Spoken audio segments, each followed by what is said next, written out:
It's a people, it's a community, it's a life, it's a heart, it's a spirit. Parents of gay children say, I want my son, my gay son, to have the same opportunity to come to me and say, hey, Dad, I'm getting married, as my non-gay son or my non-gay daughter. The heck would you want a picture of a tattoo of $1,000 on your penis for? You might just need to satisfy yourself sexually alone at that point. Do I regret it? Not one bit. Did I think that I would actually take it the next step and do it again? And what goes into their life, how they handle it. There are 12 houses, and each one of those houses has a particular function. Look into yourself, think about it, and just be whoever it is that speaks to you.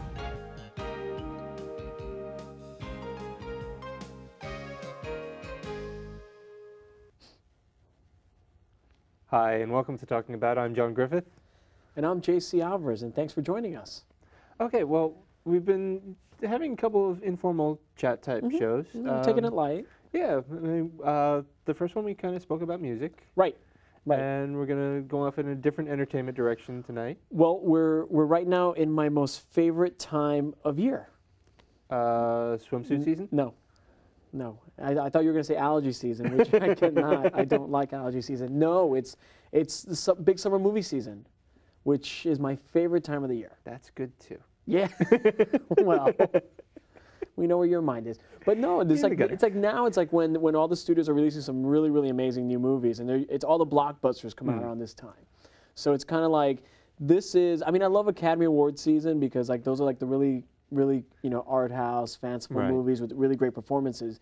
But these are the ones where you can just go and like yell at the screen. Yell at the screen, chew some popcorn. Yeah, it's like it's fun date movies, and then just stuff that's really, really kind of cool. What's a date?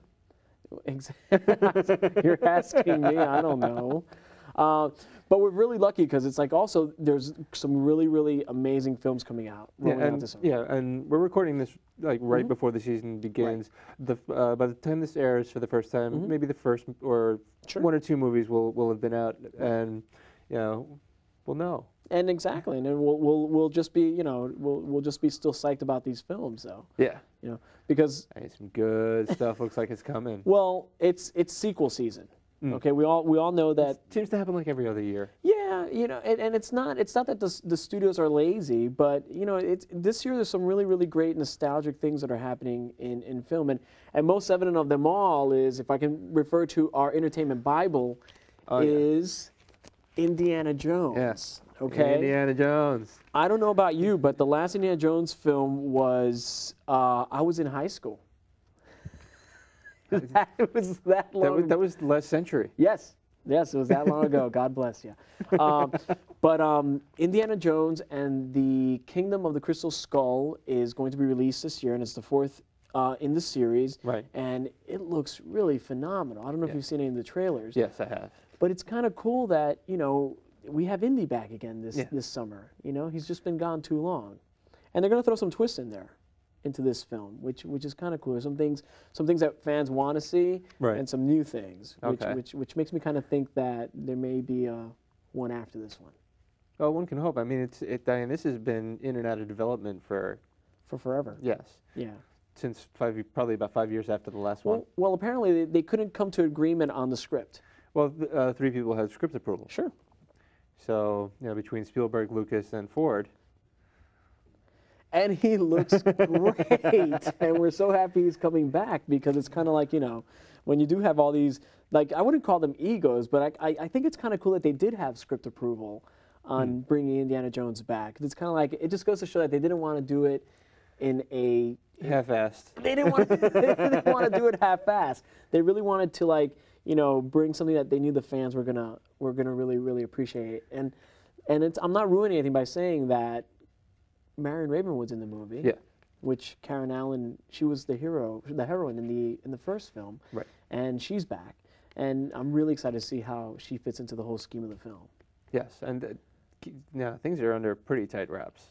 Well, there have been some leaks. There's been some leaks. Like there was that really great story that I heard about that. There was actually an extra on the set who stole the script and then posted it on the internet.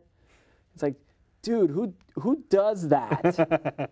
It's like, I would have killed you if the studio didn't kill you, I would have killed you because I really don't want to know anything. It's so easy to get so much information. You want to know, but you don't want to know.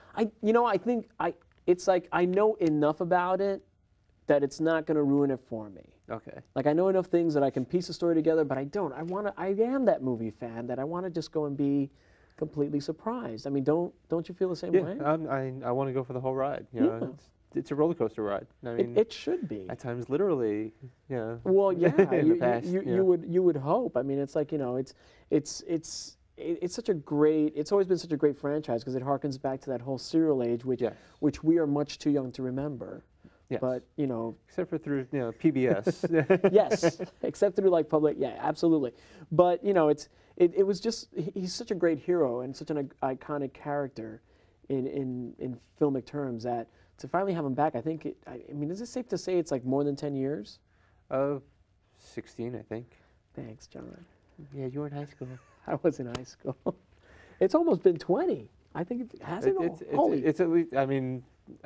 Okay, maybe 16 from the beginning of filming. Wow. Yeah, you think about it, it's like, and they're keeping it in real time. So apparently when You mean he's not going to be 30? No. No, it's in real time. So it's like the real time from the last film to now has transpired. Right, so it takes place in the 50s. Right, which is really kind of cool because now, you can't rely on the Nazis to sort of like be the enemies anymore. Right.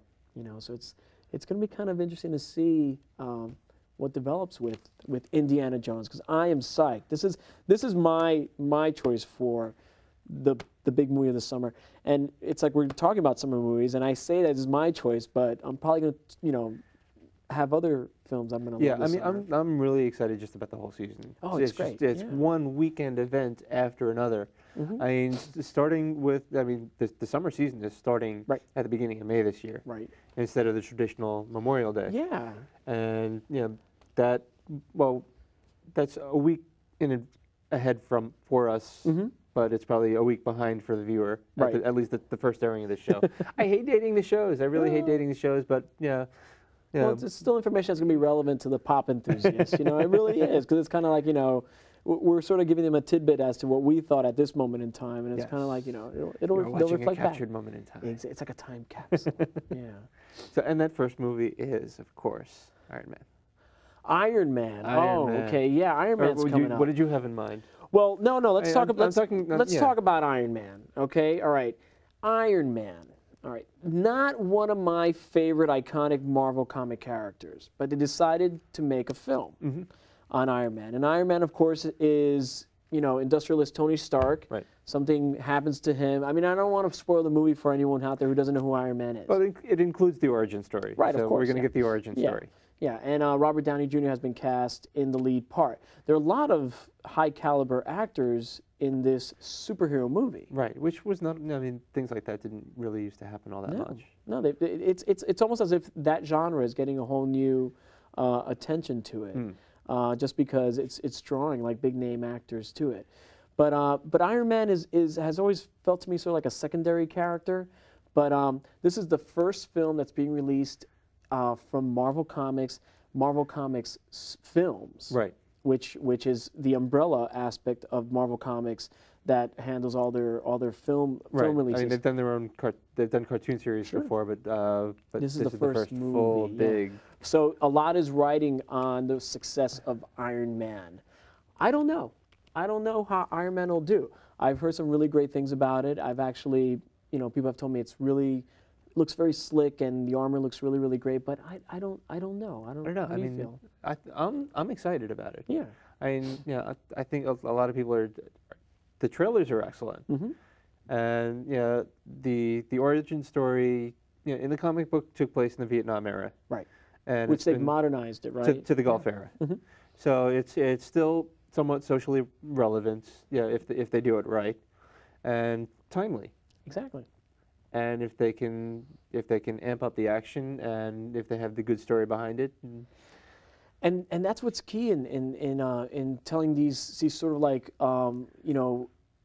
superhero driven stories, because sometimes the movie fails because there is no story behind it, and they forget that, you know, comic book superheroes are part of our pop culture, because there was a story that we all connected to. I mean, Spider-Man the movie wasn't a success because, you know, the costume looked great. It's like we all remember being 15 and being weird. Yeah, you know? exactly, and that translated perfectly from page to screen. Exactly, which is I think Spider-Man is one of the best. Very few liberties taken. Yeah. Yeah, they really did a great job of telling that story and bringing it to life. I don't know how you feel about Batman.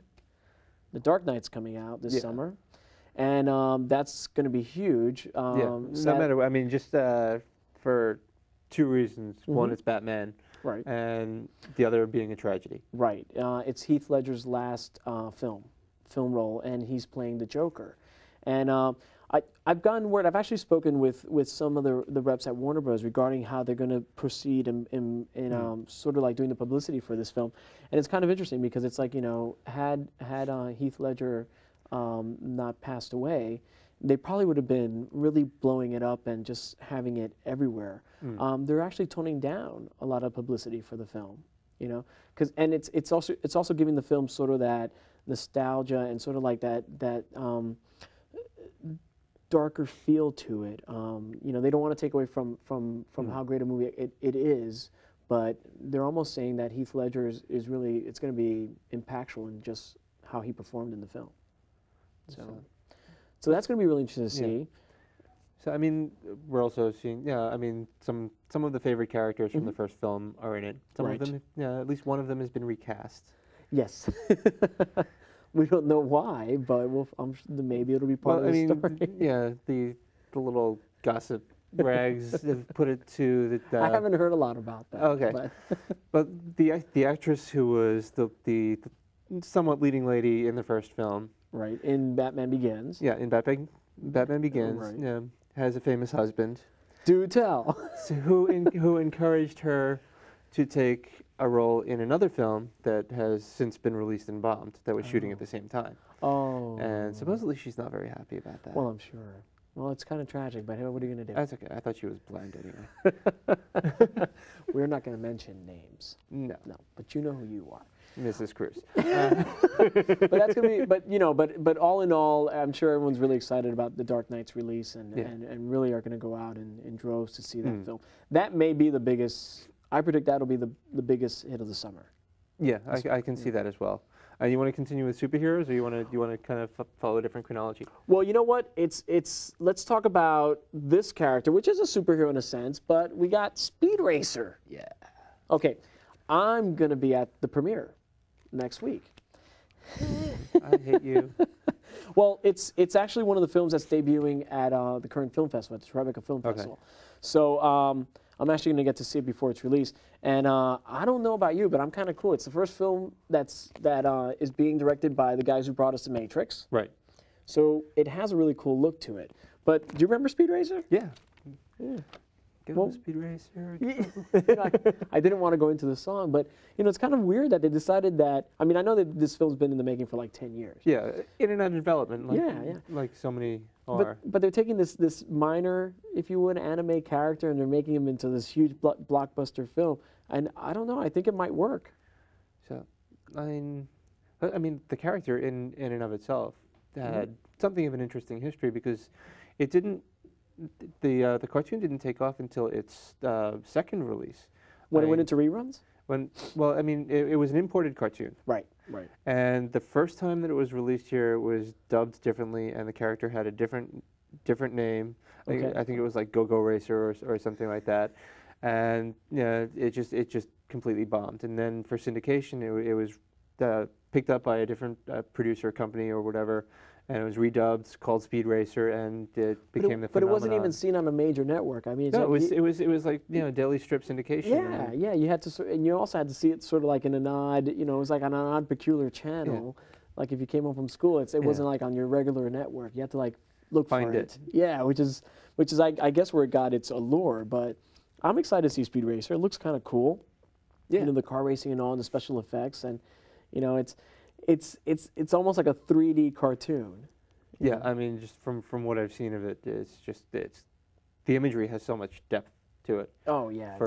considering it's obviously so much CGI also, but wow. Well, I mean, and how do you feel about that? It's like nowadays a lot of movies are heavily relying on CGI, and I know that Steven Spielberg was.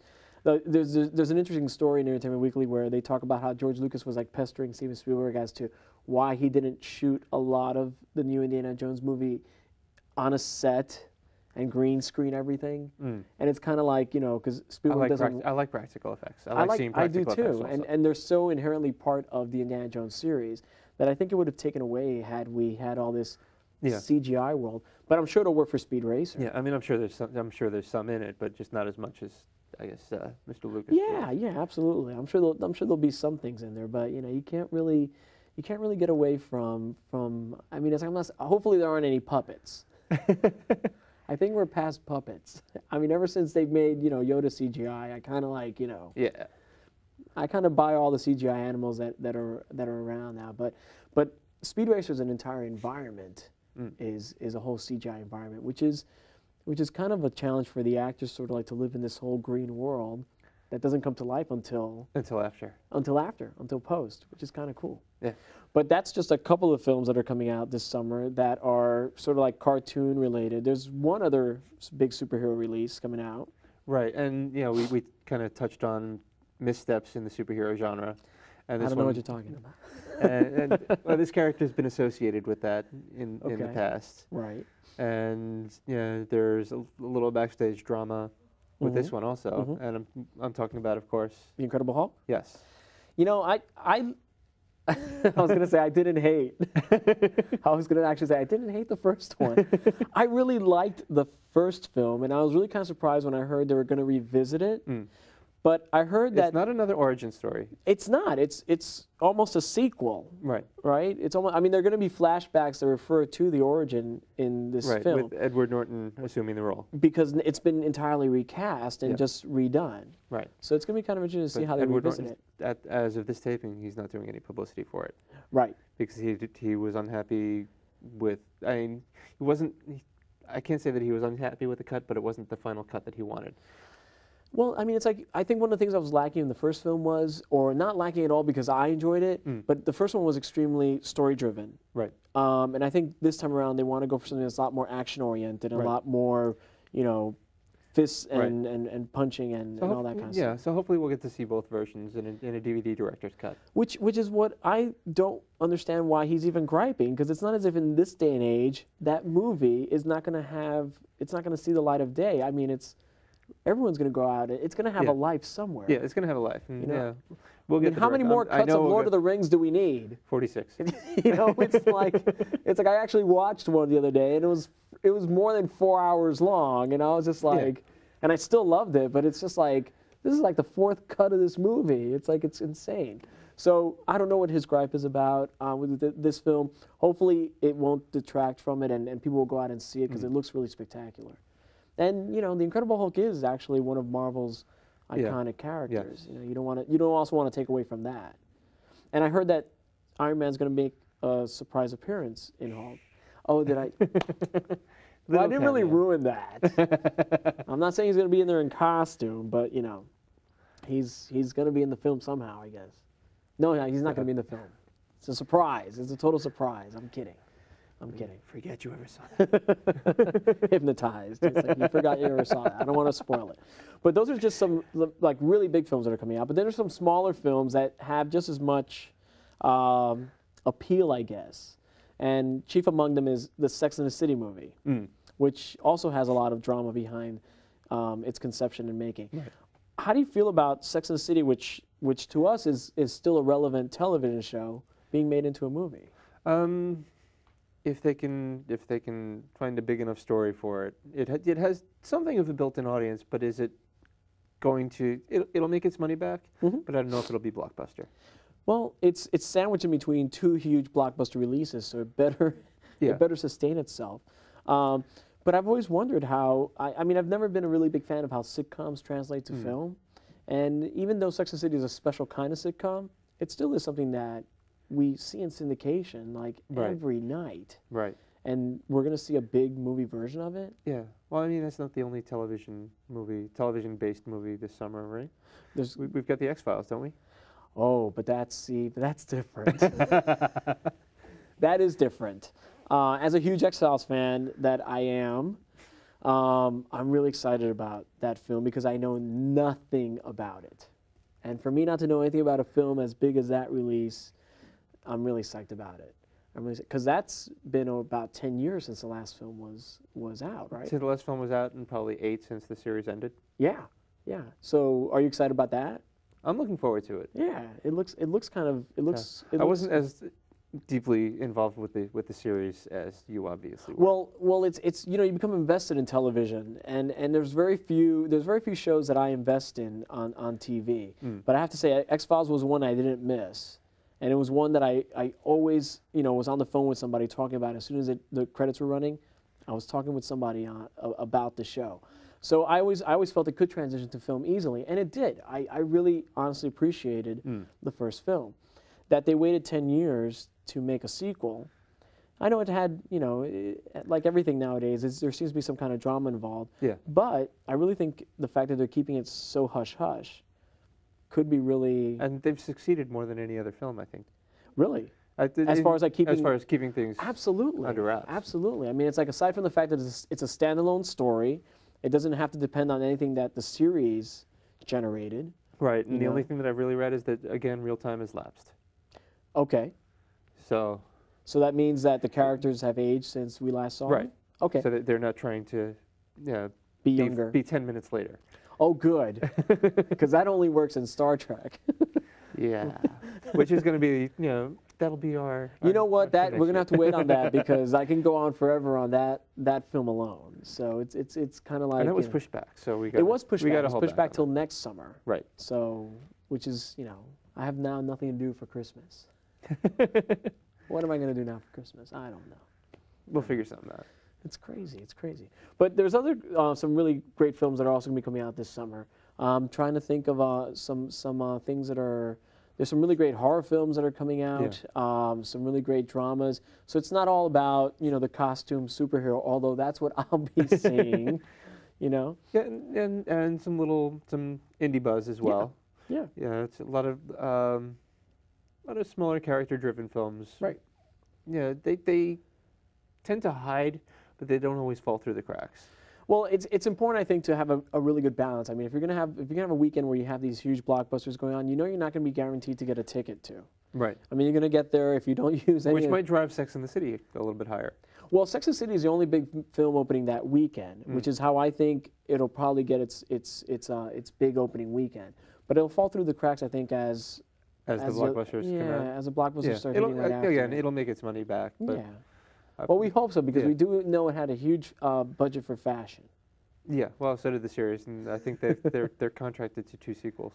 Are they already? It's like, you know, it's amazing how they just... Okay, I mean, they're assuming it's going to be a success. Yeah, well, I don't know if it's going to come to be, but I mean, they also contracted 2 Nancy Drew sequels. Because the first one was spectacular. Yes, we're still talking about it at the water cooler. I am. I love the Nancy Drew film. Yeah, I know. Didn't I swear? Yeah, you have the poster on your wall. Okay, well, in the last 5 minutes, what else do we? Well, you know what? It's a great time to you know, let's not forget, like, in this whole HD digital world where, you know, we all tend to, like, you know, sit home and just veg and watch television. Let's not forget that the experience of going to movie theater is something that you can't replace. I mean, it's like, you know, it is a social part of our culture, and something that we're sort of like neglecting and sort of like letting fall on the wayside just because our technology at home has become so superior. Right. Just because you have a 42-inch screen at home, and you know, the movie theater's screen is shrunk down to 60 inches.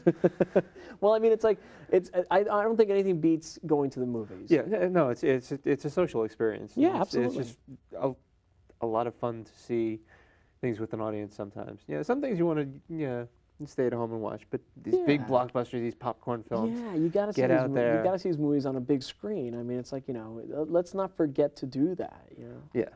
Yeah, absolutely. So, and, you know, hopefully, you know, we can get some folks that are involved with the film industry into the guest chair. Well, yeah, definitely. There's so many really great local directors and stuff that work a lot of the film festivals, which we tend to be able to cover and so forth around here. And you know, it'd be really great to see what kind of projects they're working on, especially on a local basis. And you know, when you get into that whole guerrilla filmmaking experience, it's totally different than just, you know, succumbing to the whole blockbuster. Yeah, I mean, completely off the track. I mean, we just had the 24-hour film project, and the 48 hours is coming up.